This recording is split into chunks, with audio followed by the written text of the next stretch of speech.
The month of November is Native American Heritage Month, a month set aside to honor the impact that Indigenous communities and people have had and continue to have on our lives. In the Athens region and the state of Ohio, there's so much Native and Indigenous symbolism surrounded by us.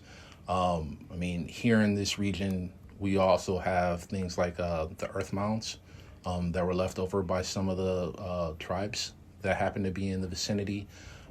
Because of the Indian Removal Act in the 1830s, very little trace of the people are even here in the region.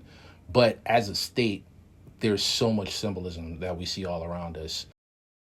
Ohio was home to many Indigenous communities, including the Kickapoo, Erie, Shawnee, and Ohio Valley tribes. However, because of the Indian Removal Act of 1830, Native Americans only make up 1% of all Ohioans now. Their legacy, however, still lives on. It's hard to exclude their narrative when so much evidence of them is all around us. Their contributions to this region, to the land that we call home and we walk on every day, is still felt, whether we choose to acknowledge it or not. So I think you can't tell the story of America without talking about the story of Native and Indigenous peoples.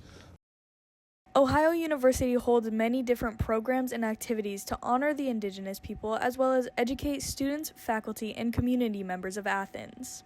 November 2nd, we did a lacrosse exhibition match with our partners in Ohio Wellbeing and Club Sports. November 7th, a movie screening at the Athena Cinema right uptown, which we're showing the movie Smoke Signals, which was referred to us by the student organization here at Ohio University Indigenous Circle. We also have a event on November 19th that's very important and very dear to me when it comes to the conversation I've been wanting to engage with some time. For some time, we've partnered with the Women's Center to do an event on missing and murdered Indigenous women called the Little Red Dress Project. And then November 22nd and November 23rd, we are bringing down an artist. We are bringing down Tony Duncan to do a 2-day seminar, lecture, and performance.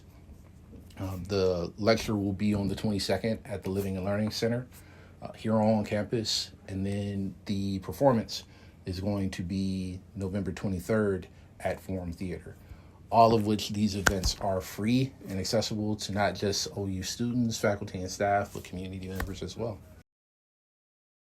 We interact with so much of their culture. We did an amazing job of trying to erase them in a lot of different ways, from our Thanksgiving narratives to Western movies and all these other things.